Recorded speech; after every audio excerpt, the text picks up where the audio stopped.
Hello students, कैसे हैं आप सभी। मैं अतुल कुमार शर्मा एक बार फिर आपके सामने उपस्थित हूँ अपनी अगली वीडियो के साथ। और बच्चों, आज की जो अपनी वीडियो संख्या होगी बच्चों, वह वीडियो संख्या 7 है। मैं यहाँ पर नोट भी किए देता हूँ। आज की जो वीडियो है वह 7 वीडियो नंबर है।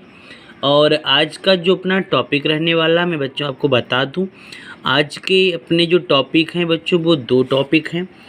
जिसमें पहला जो टॉपिक बच्चों हम लोग पढ़ेंगे, उस टॉपिक का नाम है कार्बन टेट्राक्लोराइड। क्या नाम बच्चों उस टॉपिक का है? उसका नाम है कार्बन टेट्राक्लोराइड। हम लोग इस टॉपिक को भी पढ़ेंगे और साथ ही साथ हम लोग जो दूसरा टॉपिक आज ही पढ़ने वाले हैं बच्चों, उसका नाम फ्रेयान है। तो बच्चों चलिए डिस्कस करते हैं। सबसे पहले अपना जो मेन टॉपिक है आज का पहला टॉपिक, उसका नाम है कार्बन टेट्राक्लोराइड। और इसका जो फार्मूला बच्चों है वह CCl4। बहुत ध्यान में रखिएगा जो बातें मैं बता रहा हूँ। इसका बच्चों नाम कार्बन टेट्राक्लोराइड है और जो इसका मॉलिक्यूलर फार्मूला है वो CCl4 है। बच्चों ये दोनों क्वेश्चन शॉर्ट नोट में आते हैं, इसलिए मैं इसको अधिकांश जानकारी आपको दे दूंगा। लेकिन ध्यान रखना बच्चों, यह दोनों क्वेश्चन शॉर्ट आंसर के रूप में पूछे जाते हैं। चलिए सबसे पहले बच्चों हम लोग कार्बन टेट्राक्लोराइड की प्रिपरेशन को पढ़ते हैं कि कार्बन टेट्राक्लोराइड का जो प्रिपरेशन है बच्चों वो किस तरह से होता है। चलिए डिस्कस करते हैं। बच्चों कार्बन टेट्राक्लोराइड का डिस्कस करने से पहले मैं आपको बता दूं, मैं आपको स्टार्टिंग में ही एक रिएक्शन करा चुका हूं, जहां पर बच्चों मैंने आपको क्लोरीनेशन कराया था। Chlorination of methane. अगर आपको ध्यान होगा तो आपने क्लोरीनेशन ऑफ मीथेन, इसको हिंदी में कहते हैं मीथेन का क्लोरीनीकरण, और यह हेडिंग आपने पढ़ी थी बच्चों एल्केन के हैलोजनीकरण के अंदर, जिसके अंतर्गत हम लोगों ने क्या किया था आपको पता होना चाहिए। हम लोगों ने मीथेन का क्लोरीनेशन कराया था। बच्चों आप देखिएगा, मैं यहाँ पर रिएक्शन को फिर से कराता हूँ। मैंने आपको बताया था सूर्य के प्रकाश की उपस्थिति में या फिर उच्च ताप पर इसकी अभिक्रिया कराते हैं। तब बच्चों क्या था, मैं आपको ये बात बता चुका हूँ। HCl अपने को अलग प्राप्त होता था और फर्स्ट नंबर में अपने को बच्चों जो प्राप्त हुआ था वो CH3Cl प्राप्त हुआ था। बच्चों इसका नाम क्या था, आपको इसका नाम भी पता होगा। इसका नाम बच्चों था मेथिल क्लोराइड। फिर हम लोगों ने क्या किया था, रिएक्शन को आगे कंटिन्यू किया था और बच्चों हम लोगों ने इसकी रिएक्शंस हैलोजेंस के साथ कंटिन्यू कराई थी। आप फिर से देखिएगा। फिर अपने को बच्चों HCl मिला था और साथ ही साथ बच्चों जो हाइड्रोजन एटम है वो धीरे धीरे करके रिप्लेस होते गए। 4 से यहाँ पर 3 हो गया। अब 3 से बच्चों यहाँ पर क्या हो जाएगा, 2 हो जाएगा। Cl एटम कितने हैं, 1 और 2 यहाँ पर है, 3 हो गए, 1 चला गया, 2 बच्चे हैं तो मैं यहाँ पर नोट किए देता हूँ। इसका बच्चों जो नाम है मैं इसको भी यहाँ पर नोट किए देता हूँ। इसका बच्चों नाम है डाईक्लोरो। कार्बन की संख्या 1 है तो बच्चों यह हो गया डाईक्लोरोमेथेन। अब मैं इस डाईक्लोरोमेथेन को ले लेता हूँ और फिर से बच्चों इसकी रिएक्शन कराता हूँ। सेम रिएक्शन रहने वाली, फिर बच्चों HCl अलग हो जाएगा। अब 2 हमारे पास हाइड्रोजन है, 1 हाइड्रोजन फिर अलग हो गया। Cl कितने, 2 2 4 हो गए, 1 चला गया तो हम लोगों को यहाँ पर 3 मिलेगा। यह बच्चों किसका सूत्र है मैं आपको बता चुका हूँ। यह सूत्र किसका है बच्चों, क्लोरोफार्म का है। अब मैं इस क्लोरोफार्म की रिएक्शन कराता हूँ और जब आप क्लोरोफार्म की रिएक्शन कराएंगे सेम वही प्रोसेस रहेगी। फिर जो आपके पास शेष H बचा था वो भी चला गया। अब केवल कार्बन बचा है। Cl कितने एटम है, 3 2 5, 1 चला गया, 4 बचा। मैं यहाँ पर 4 लिखे देता हूँ और यह सूत्र किसका है, यह सूत्र कार्बन टेट्राक्लोराइड का है। तो बच्चों इस रिएक्शन को हम लोग कई बार पढ़ चुके हैं।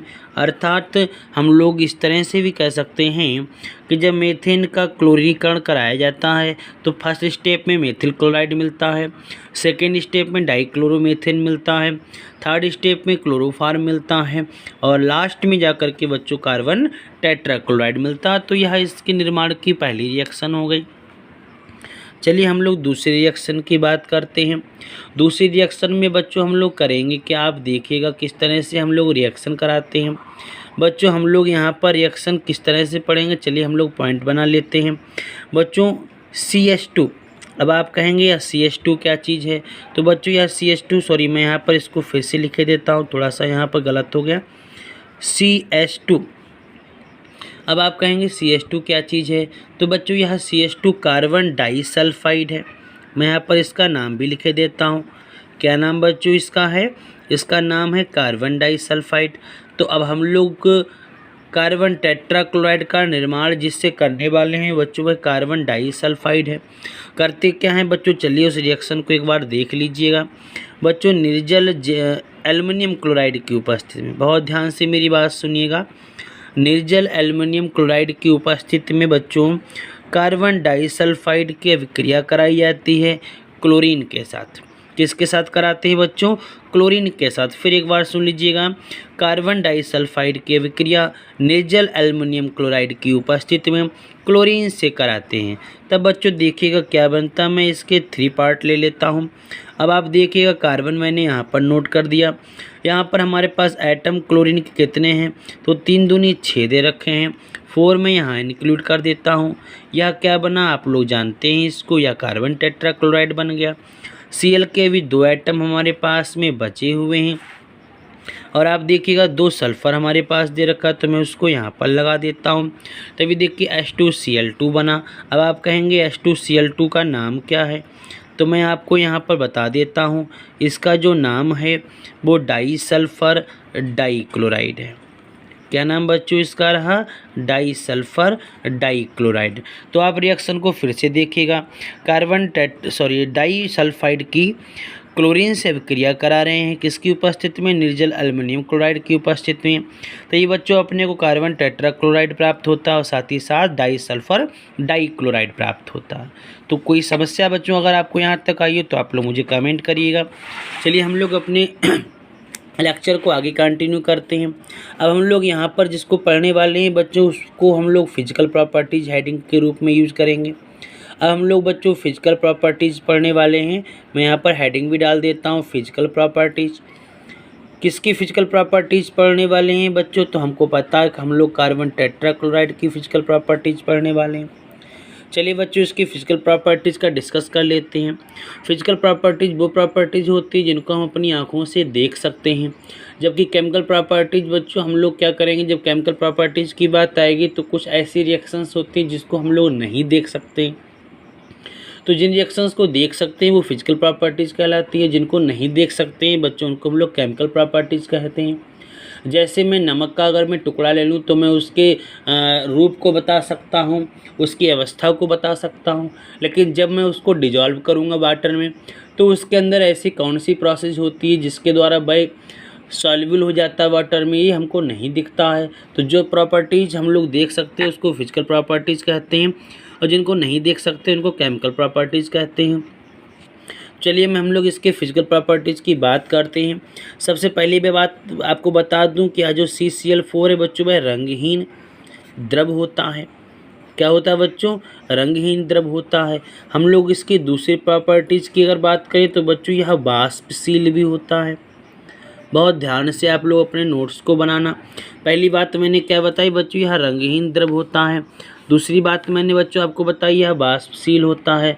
और तीसरी बच्चों सबसे इम्पॉर्टेंट मैं बात आपको बता दूं, तीसरा बात जो मैं आपको बताने जा रहा हूं बच्चों इसका एक नाम और भी है।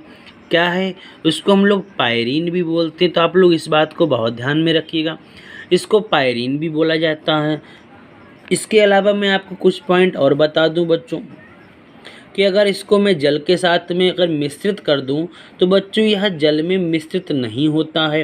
अर्थात जल में यह कैसा रहता है, तो जल में यह अमिश्रणीय रहता है।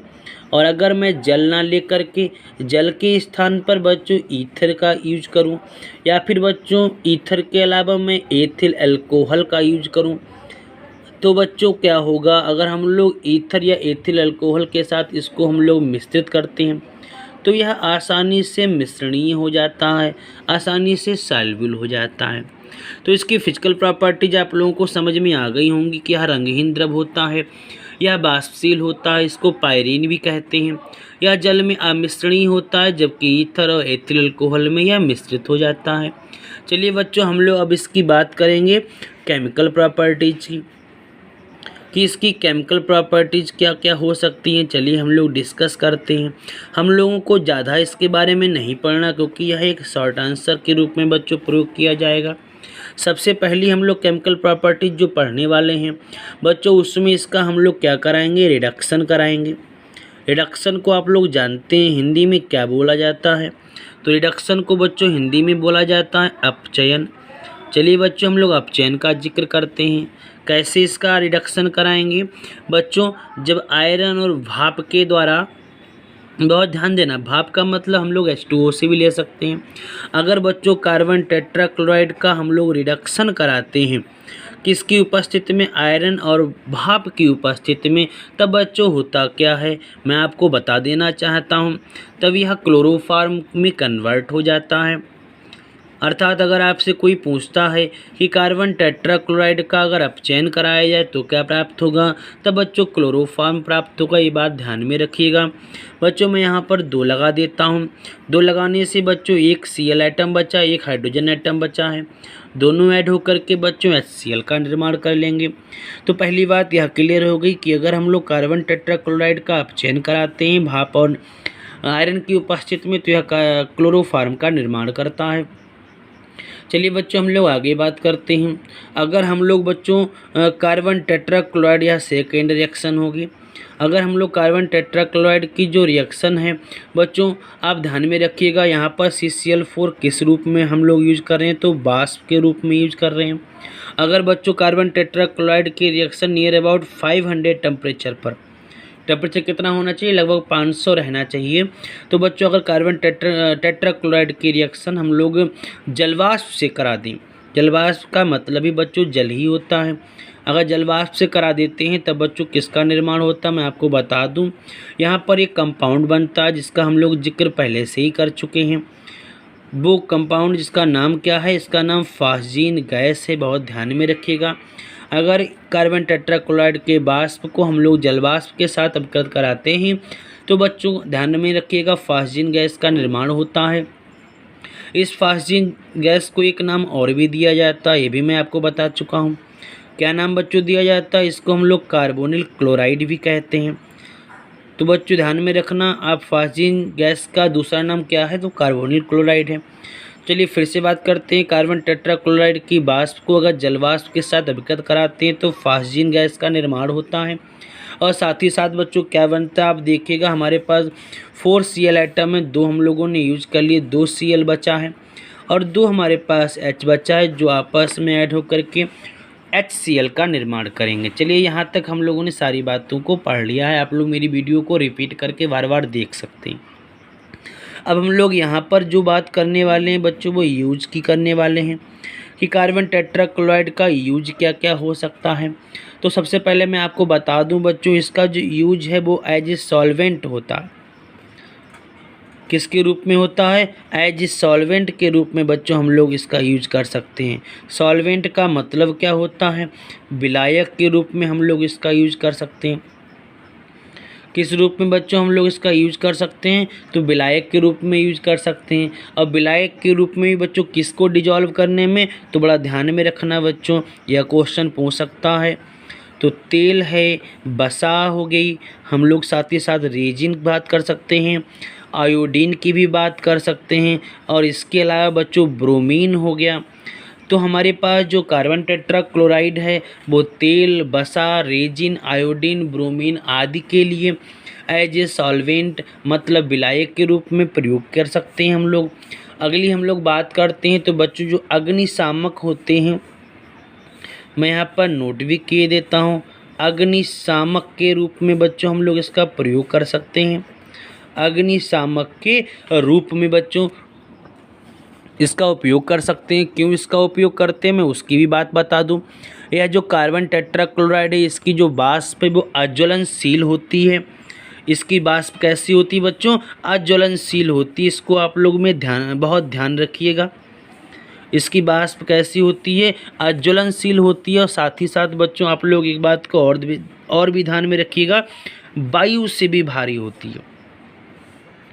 तो अगर आपसे कोई बात पूछे कि इसका यूज हम लोग अग्निशामक के रूप में करते हैं, क्यों कर सकते हैं, क्योंकि बच्चों इसकी जो वाष्प है वो मैंने आपको क्या बताई, ज्वलनशील होती है और साथ ही साथ बच्चों वायु से भारी होती है। और वायु से भारी होने के कारण बच्चों हम लोग इसका जो यूज है वो अग्निशामक के रूप में कर सकते हैं। तो बच्चों ये अपना टॉपिक आज का जो मैंने पहला टॉपिक बोला था कार्बन टेट्राक्लोराइड, यह बच्चों कंप्लीट हो चुका है। आप लोग मेरी वीडियोज़ को बार बार रिपीट करके आप लोग एक एक पॉइंट को कवर कर लीजिएगा। चलिए अब हमारे पास जो दूसरा टॉपिक है, अब हम लोग दूसरे टॉपिक की बात करेंगे। और बच्चों ये जो लास्ट टॉपिक रहेगा अपना इस हेलो एल्केन टॉपिक का, इसके बाद हम लोग हेलो एरिन को शुरुआत करेंगे। चलिए हम लोग टॉपिक नंबर 2 की बात करते हैं। और जो बच्चों अपना दूसरा टॉपिक है, इसका बच्चों जो नाम है मैं आपको बता दूं, इसका नाम फ्रेयान है। फ्रेयान को इंग्लिश में बच्चों फ्रेंस भी कहते हैं इस तरह से। और आपको बता दूं बच्चों इसका एक नाम और भी है, इसका दूसरा नाम क्या है, इसका हम लोग CFC भी कहते हैं। CFC का मतलब बच्चों मैं आपको बता दूं यहाँ पर क्लोरो फ्लोरो कार्बन।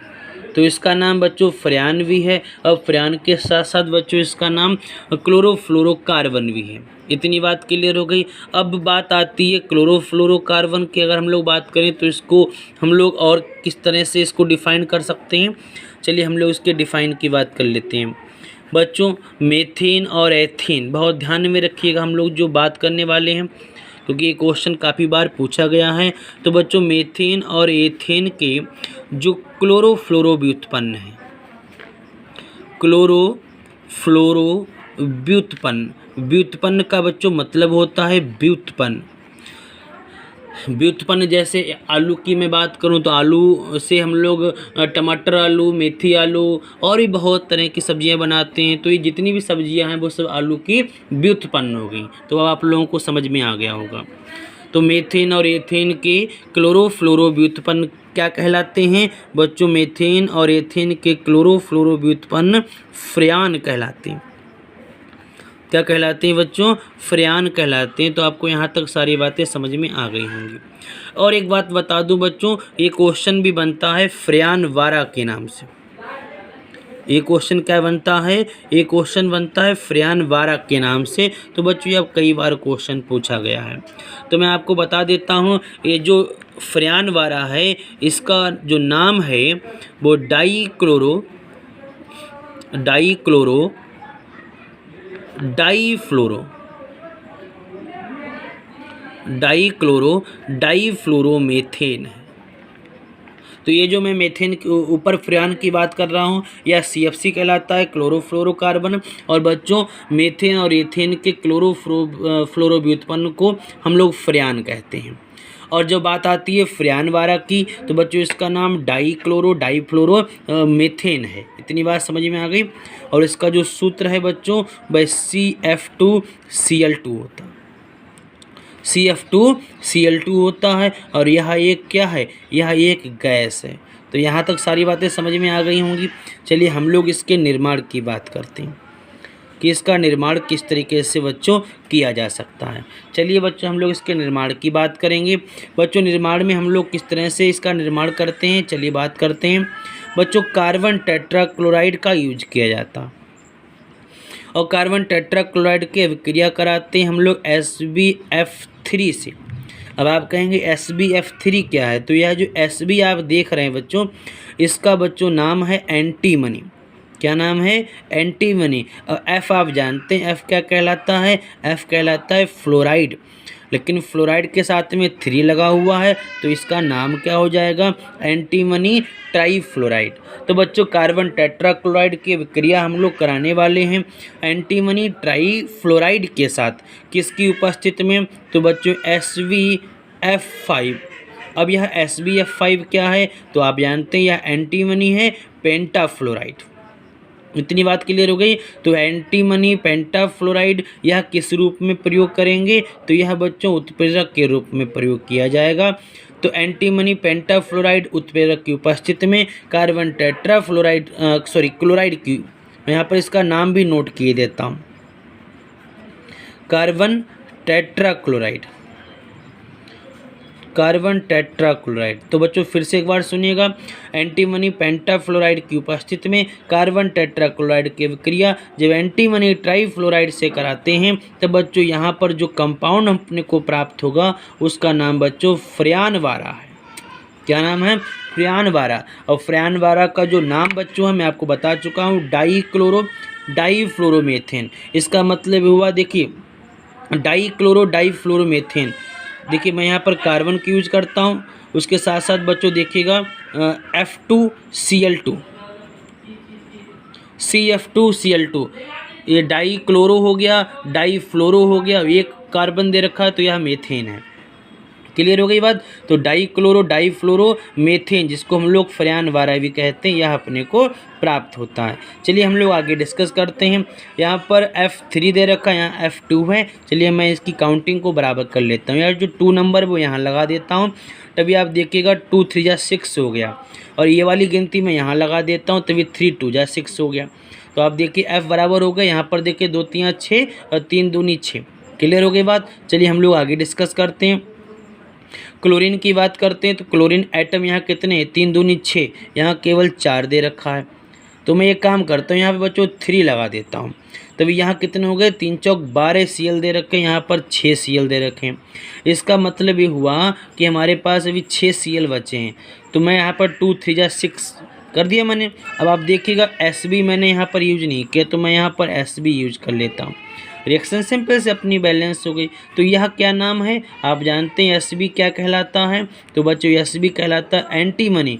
Cl जुड़ा हुआ, Cl को हम लोग क्लोराइड कहते हैं, लेकिन क्लोराइड कितने हैं?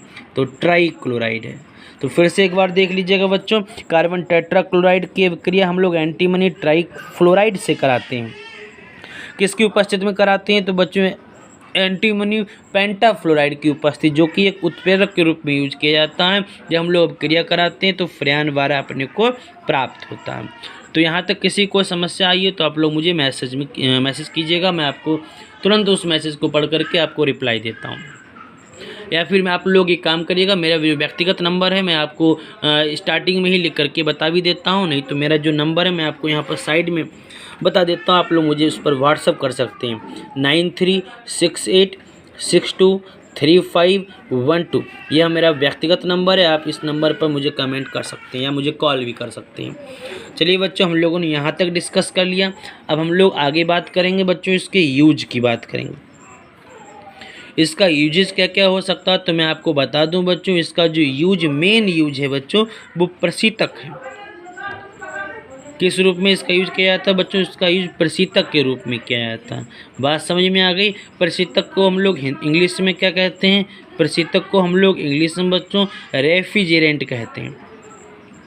बात समझ में आ गई? तो मेन इसका जो यूज है बच्चों वो प्रशीतक के रूप में किया जाता है। तो यहाँ तक आपको बात सारी समझ में आ गई होगी।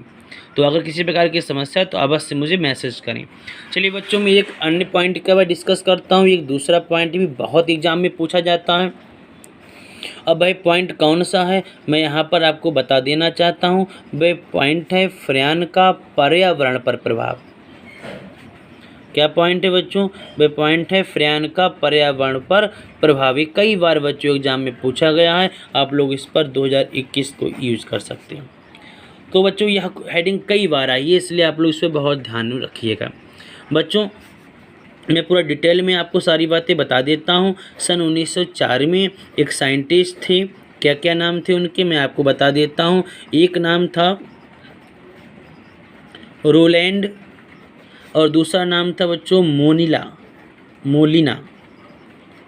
रोलैंड और मोलिना ने सन 1974 में स्टडी की और यह बताया था कि यह जो बच्चों कार्बन क्लोरोफ्लोरोकार्बन है बच्चों, जिसको हम लोग फ्रेयान भी कहते हैं, यह बच्चों जो अपनी ओजोन स्तर है, क्या स्तर मैंने बताया? जो अपनी ओजोन स्तर अर्थात ओजोन परत के लिए बच्चों क्या है, ये बहुत ही ज़्यादा हानिकारक है। तो फ्रेन या कार्बन क्लोरोफ्लोरोकार्बन या फ्रेन ओजोन परत के लिए हानिकारक होता है। यह रोनेल्ड और मोलिना ने 1974 में अपने प्रयोगों द्वारा बताया। बच्चों होता क्या है, हम सब जानते हैं कि जो ओजोन परत होती है, ये जो ओजोन परत है बच्चों, वह कहाँ पर प्रेजेंट होती है बच्चों? वह समताप मंडल में होती है। कौन से मंडल में बच्चों? हम अगर आपसे क्वेश्चन पूछता है, बहुत ही इंपॉर्टेंट क्वेश्चन है और इसको हम लोग एक नाम और भी देते हैं बच्चों, एग्जाम में पूछ भी लेते हैं, स्ट्रेटोस्फीयर। क्या बोलते हैं? स्ट्रेटोस्फीयर। आपसे पूछ सकता है कि ओजोन परत किस मंडल में होती है, तो बच्चों ओजोन परत समताप मंडल में पाई जाती है। और जो फ्रेन 12 होते हैं, ये फ्रेन 12 इस समताप मंडल में पहुंच करके बच्चों इस ओजोन परत को धीरे धीरे नष्ट करने लगते हैं। तो बच्चों बहुत ध्यान में रखना, ये ओजोन परत को धीरे धीरे नष्ट करने लगते हैं। इसीलिए बच्चों मैं आपको बता दूं कि फ्रेन का जो उत्पादन है और इसके उपयोग है, चूँकि यह नष्ट करते हैं इसीलिए इसके उत्पादन और बच्चों मैंने क्या बताया, और इसका जो उपयोग है बच्चों, इस पर क्या लगा दी गई? इस पर रोक लगा दी गई।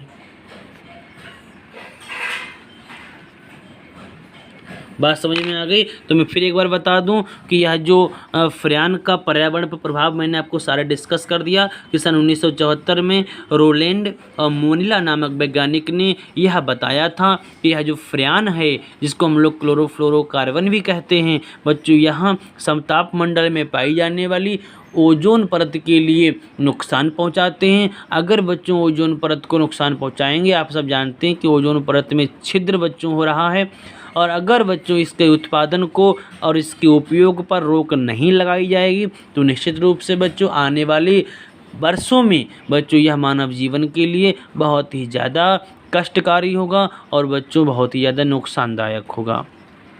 इसके साथ साथ मैं आपको एक बात और बता देना चाहता हूं कि यह जो कार्बन क्लोरोफ्लोरोकार्बन है, इसके जो अणु होते हैं बच्चों, मैं आपको बहुत ही इंपॉर्टेंट पॉइंट बताता हूं, इस पॉइंट को बहुत ही ध्यान से डिस्कस करिएगा। यह जो अपने पास में क्लोरोफ्लोरोकार्बन है, जिसको हम लोग फ्रेन भी कहते हैं, इसके जो अणु बच्चों होते हैं ये बहुत ही ज़्यादा स्थायी होते हैं। कैसे होते हैं? बहुत ही ज़्यादा स्थायी होते हैं और साथ ही साथ बच्चों मैं बता दूं आपको निष्क्रिय भी होते हैं। इसके जो अणु हैं बच्चों बहुत ही स्थायी होते हैं और निष्क्रिय होते हैं। और दूसरी बात बच्चों कि जल में भी नहीं घुलते हैं, ये जल में नहीं घुलते हैं।